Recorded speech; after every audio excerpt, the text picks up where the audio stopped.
پہلے دن آپ کو بتایا تھا کہ الیکشن کا کیس جس دن سپریم کورٹ میں آیا تو وہ حکومت کا آخری دن ہوگا، اور اب الیکشن کمیشن آف پاکستان کو نوٹس جاری ہو چکا ہے اور الیکشن کا کیس سپریم کورٹ میں بھی پہنچ چکا ہے۔ اس میں کوئی شک نہیں ہے کہ حکومت نے 26ویں آئینی ترمیم کرنے کے بعد، بلز پاس کرنے کے بعد اور جوڈیشل کمیشن میں اپنی اکثریت حاصل کرنے کے بعد، آئینی بینچ بنانے کے بعد یہ چیز میک شور کرنے کی کوشش کی تھی کہ کوئی بھی ایسا بینچ نہ بنے، کوئی بھی ایسا جج ہمارے وہ کیسز نہ سنے جو 8 فروری میں ہونے والے جو الیکشنز ہیں ان کو اڑا کر رکھ دے۔ اب جو الیکشنز ہیں ان کا کیس سپریم کورٹ میں پہنچ گیا ہے اور ایک 3 رکنی بینچ تشکیل دیا گیا ہے جس کی سربراہی جسٹس اطہر من اللہ کریں گے، اور اس میں جسٹس عقیل عباسی اور جسٹس عرفان سعادت ان کے ساتھ شامل ہوں گے، اور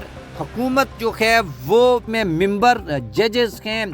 یہ بڑی امپورٹنس رکھتے ہیں۔ جسٹس اطہر من اللہ اور جسٹس عرفان سعادت جو ہیں وہ 8 رکنی اس اکثریتی بینچ کا حصہ تھے جنہوں نے پاکستان تحریک انصاف کو سیٹیں واپس کی تھیں۔ اس میں ایک جج وہ ہیں جنہوں نے ٹریبونل کے اوپر کیس پر فیصلہ دیا، اور جب لاہور ہائی کورٹ کے چیف جسٹس نے یہ فیصلہ کیا کہ ٹریبونل جو ہے وہ الیکشن کمیشن کی مرضی کے نہیں بنیں گے، اور یہی وہ جج تھے جنہوں نے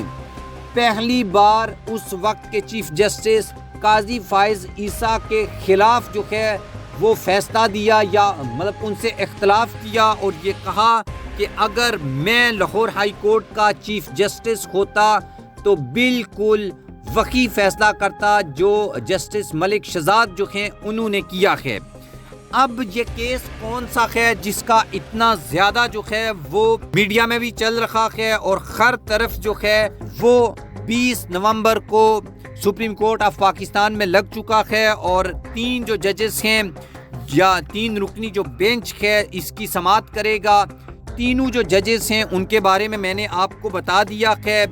یہ بلوچستان اسمبلی کے 3 حلقے ہیں جہاں پر مس مینجمنٹ کو لے کر، ریگنگ کو لے کر اور الیکشن کے جو انتظامی معاملات ہیں ان کو لے کر ایک کیس جو ہے وہ دائر کیا گیا ہے۔ اس میں خواجہ خارس جو ہیں وہ پیش ہوں گے عدالت میں، اس کے ساتھ مرتضیٰ جو ہیں کامران مرتضیٰ جنہوں نے 26ویں آئینی ترمیم میں مولانا فضل الرحمان کی پارٹی کے یہ وکیل ہیں۔ یہ کیس اب سپریم کورٹ میں پہنچ چکا ہے۔ ویسے تو حکومت اس کیس سے بھی بہت خوف زدہ ہے، اور ویسے تو حکومت نے کوئی کوشش نہیں چھوڑی کہ وہ اپنی مرضی کا سب کچھ سپریم کورٹ میں کریں، لیکن ہر بار ایسا نہیں ہوتا ہے، اور اگر اس کیس میں جسٹس اطہر من اللہ کے جو ریمارکس ہیں وہ بڑے ریمارکیبل ہونے والے ہیں۔